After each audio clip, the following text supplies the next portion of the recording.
Imbes na sa construction site sa kalsada na ibuhos ng cement mixer truck na yan ang karga nitong semento sa Mandaue City, Cebu. Di raw ito napansin ng driver. Nagkaroon din daw ng problema ang minamaneho niyang truck. Bumigat ang trapiko dahil sa insidente. Humingi na ng dispensa ang driver na tiniketan para sa iba't ibang traffic violation. Tumambad ang limpak-limpak na pera sa mga vault sa ni-raid na BPO sa Bagak, Bataan.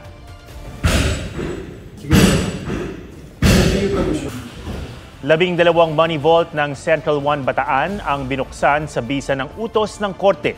Sinaksihan niya ng kinatawan ng Central 1. Sa 5 vault pa lang, mahigit 51 million pesos na ang laman, ayon sa Presidential Anti-Organized Crime Commission o PAOC. Meron ding nakuhang $167,000 o halos 10 milyong piso pati ilang dokumento. Hindi pa kasama rito ang pera sa iba pang currency tulad ng Malaysian ringgit at Singapore dollar. Sabi naman ng abogado ng Central 1, panggasto sa operasyon ng kumpanya ang pera sa vault. Noong mismong araw ng raid, mahigit 30 milyong piso rin ang nakita mula sa 2 vault na binuksan. Sa kulungan pa rin ang diretsyo ni Mary Jane Veloso na uuwi na ng Pilipinas matapos ang 14 na taon sa death row sa Indonesia. Dahil wala ng death penalty sa Pilipinas, maharap si Veloso sa habang buhay na pagkakakulong, bagay na iaapila ng kanyang mga abogado. May report si Ivan Mayrina. Uuwi na ng Pilipinas si Mary Jane Veloso, ang OFW na mahigit 1 dekada nang nasa death row sa Indonesia. Inanunsyo yan ni Pangulong Marcos, sabay nagpasalamat sa bagong Pangulo ng Indonesia na si Prabowo Subianto. If you mean may written agreement, wala pa yung sagot. Pero sila mismo ang unang pumunta sa atin to talk about this. So we're extremely confident it will happen. And certainly our president must be privy of information which would explain his confidence. Inabot ng 3 administrasyon para mapauwi si Veloso na hinatulang guilty sa kasong drug trafficking noong 2010. April 2015 na mapabilang si Veloso sa 10 convict na itinakdang bitayin ng Indonesia pero hindi ito natuloy. Matapos tawagan ni Noy Pangulong Noynoy Aquino ang Indonesian Foreign Ministry. Kasunod yan ang pagsuko ng recruiter ni Veloso na si Cristina Serio sa pagpasok ng Administrasyong Duterte ang naging posisyon ng Pilipinas. He said, "Follow your own laws. I will not interfere." Pinayagan naman ng Indonesia na makapagbigay ng testimonyo si Veloso laban kay Serio at isa pa niyang recruiter na si Julius Lacanilao sa pag-upo ni Pangulong Bongbong Marcos.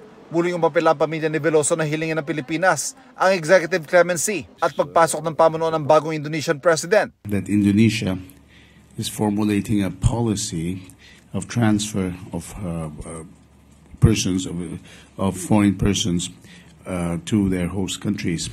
Indonesia itself has a law which will take effect in 2026 about what in effect would be, if not necessarily the abolition of the death penalty, but some sort of informal non-implementation of the death penalty. Gate ng DFA, walang hinihing kapalit ng Indonesia sa Pilipinas. Sa kanyang pagbabalik bansa, sa kulungan didiretso si Veloso. Itutuloy lang po niya yung sentensya niya. The most important aspect of this all is the difference in our laws. No? There, they allowed the death penalty. Dito, wala ho tayong death sentence. Batid yan ng Indonesia. Kaya ayon sa Law and Human Rights Ministry ng Indonesia, life imprisonment ang magiging sentensya ni Veloso. Tutukuyin pa ng gobyerno ng Pilipinas kung saan pwedeng dalhin si Veloso. Pero ang gusto ng mga abogado ni Mary Jane, tulak natin ay absolute clemency. Sabi ng Indonesia, nasa kapangyarihan na ni Pangulong Marcos kung bibigyan ng pardon si Veloso. Laking pasalamat ng pamilya Veloso na makakauwi na siya. Sa tagal ng panahon, parang pinakinggan ng Diyos sa aming panalangin. Sana po, kung makauwi si Mary Jane, diretso na po sa bahay namin. Ivan Mayrina nagbabalita para sa GMA Integrated News. Sinabi ni U.S. Defense Secretary Lloyd Austin III na may mga nakadeploy na sundalong Amerikano sa U.S. Task Force Ayungin. Sa kanyang post sa X, sinabi niyang binisita niya ang Command and Control Fusion Center sa Palawan kahapon. Nakausap at pinasalamatan daw niya ang mga Amerikanong sundalong nakadeploy sa U.S. Task Force Ayungin. Ayon sa AFP Public Affairs Office, nagbibigay ng technical assistance ang U.S. troops sa Palawan. Makatutulong daw ito sa maritime domain awareness na importante sa mga programa para maprotektahan ang interes ng Pilipinas sa West Philippine Sea. Pinasight in contempt ng isang komite sa Kamara ang Chief of Staff ni Vice President Sara Duterte na si Undersecretary Zulaika Lopez. Mananatili siya sa detention facility ng Kamara hanggang Lunes. Kinontempt siya ng House Committee on Good Government and Public Accountability dahil sa pakikialam daw niya sa pagdinig. Lumabas kasi sa pagdinig na sumulat si Lopez sa Commission on Audit na huwag sundin ang sumpina ng Kamara na magsumite ng mga audit report tungkol sa confidential funds ng OVP. Kinumpirma ni Lopez ang mga sulat at alam daw ito ni Duterte. Anya, ni-request lang nila ito dahil gumugulong pa ang investigasyon. Wala rin daw siyang alam sa disbursement at paggamit ng confi funds. Naungkat din sa pagdinig ang dalawang kahina-hinala umanong acknowledgement receipts na isinumite ng OVP at DepEd. Parehong pirmado ng isang Kokoy Villamin ng mga resibo pero magkaiba ang lagda. Sabi ni VP Sara na no-show ulit sa pagdinig, di pa niya nakikita ang mga kune-question na resibo. Depende raw sa magiging takbo ng sitwasyon kung dadalo siya sa susunod na hearing. Insufficient daw and hindi nila tanggapin. So hindi na rin ako nagsabit. Hindi na rin ako nag-asayan gumawa pa ng affidavit. Ayun lang sila sa ilahan, debate. O padayon lang po ng bagyo sa ilahan. Ang bagyo sa pag-agilin din sa atua. Baha pa rin sa ilang lugar sa norte dahilan para tumaas ang kaso ng dengue at leptospirosis. Sa Catanduanes naman, nagtsatsaga ang ilang nasalanta sa mga naipong materyales mula sa mga nagbigay o nagibang bahay para makapagpatayo uli ng masisilungan. May report si Joseph Moro. Mga residente nag-aabang ng tulong ang sumalubong sa aming team sa Barangay Baybay, Caramoran, Catanduanes. Sa bayan ng Pandan, pinagtsatsagaan ang mga materyales mula sa mga nagibang bahay para sa repair. Wala pa rin kuryente. Matindi rin ang pinsala sa bayan ng San Andres. Kabi-kabila ang landslide. Hindi rin nakaligtas ang kabuhayan at mga bahay sa Dipakulaw, Aurora. Nagkalat ang mga nilipad na yero, nagtumbahang poste at nagbagsak ang mga puno. May mga motoristang halos 3 araw ng stranded. Sinailalim na sa state of calamity ang buong Aurora. Nasa state of calamity na rin ang bayan ng Tumawini sa Isabela. Sa Cagayan, sinira ng mga inanod na kahoy at ragasan ng Cagayan River ang steel bridge na itinayo habang ginagawa ang Kamalanyugan-Apari Bridge.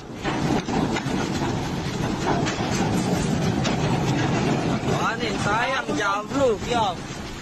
Sayang. Hindi pa rin humuhupa ang baha sa bayan ng Lalo.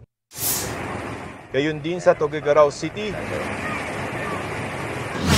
Sa datos ng NDRMC, may higit 1.2 bilyong piso ng halaga ng pinsala sa infrastruktura ng pinagsamang epekto ng mga bagyong Nika, Ophel at Pepito.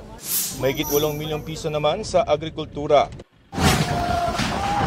Joseph Morong, nagbabalita para sa GMA Integrated News. Hindi raw dapat binabaliwala ang pagkakaroon ng amag o molds sa bahagi at mga gamit sa bahay. Pwede raw kasi itong magdulot ng hirap sa paghinga at iba pang problema sa kalusugan. Ang Fit Track Report mula kay Katrina Son. Sinisipon. Hirap dumilat. At minsan, hirap huminga. Naranasan daw yan ni May Takida at kanyang mga anak sa Japan.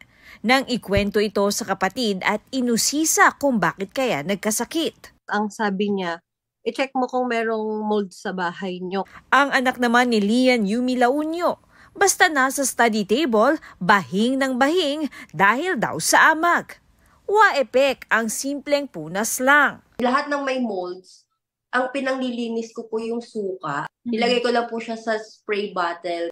Ayon sa isang doktor, ang amag sa bahay di dapat binabaliwala. Pwede kasi matrigger ng molds yung mga allergic rhinitis. Pwede din magkaroon ng coughing o yung tinatawag namin na wheezing and then sore throat din. Ang amag pwede ring magdulot ng pamamantal, magpalala ng hika at maging banta sa mga immunocompromised o may iniinda ng kondisyon. Pwede rin magkaroon ng tinatawag na chronic pulmonary aspergillosis. At dito, nagkakaroon talaga ng breathing problems, ng panghihina ng katawan at unexplained weight loss. Mas dumarami ang amag kapag malamig o maulan at kung kulob ang bahay. Pag hindi po kasi proper ventilated yung bahay, doon po talaga umatake yung mga molds.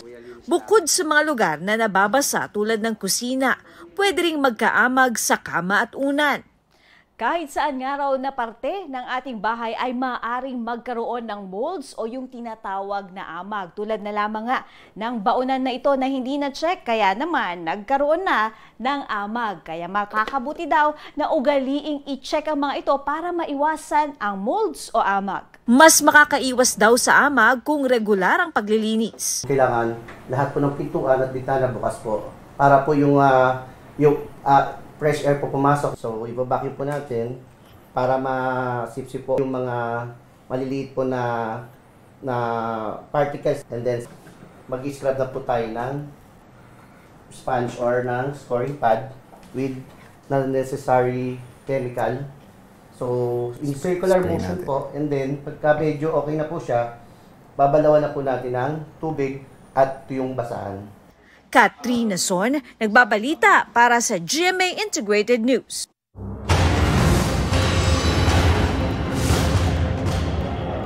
Biglang sinugod ng Siberian tiger ang magsasakang yan sa Heilongjiang province sa China. Pabuti na lang nakapasok sa gate ang magsasaka, pero nasira ang gate dahil sa pagdamba ng tigre na umalis din kalaunan. Bago yan, lumabas pa ng gate ang magsasaka para i-check ang tigreng dumaan sa labas ng compound. Di niya akalaing babalik pala ito. Kaylin Alcantara at Kobe Paras nakisaya sa Christmas tree lighting sa San Jose del Monte City, Bulacan. Ang wish daw ni Kobe for Christmas, ipagluto siya ni Kaylin. Sana kahit anong lutuin ni Kay. Ano ba? Ano ba? Lechon. Lechon. Bopis. Bopis po. I'm a Bopis lover. Masili ko po lechon. And ano bang mga Christmas? Mga ham? Shanghai. Pansit. Ikinatuwa naman ni Kaylin ang positive feedback ng netizens sa pag-audition niya sa casting call ng Cinemalaya. It was a really humbling experience. Chen ng EXO, magbabalik Pilipinas para sa Beyond the Door Asia Tour ngayong weekend. It's official. I-release na ni Blackpink Lisa ang debut solo album na Alter Ego sa February. Aubrey Carampel nagbabalita para sa GMA Integrated News. Huwag magpahuli sa mga balitang dapat niyong malaman. Mag-subscribe na sa GMA Integrated News sa YouTube.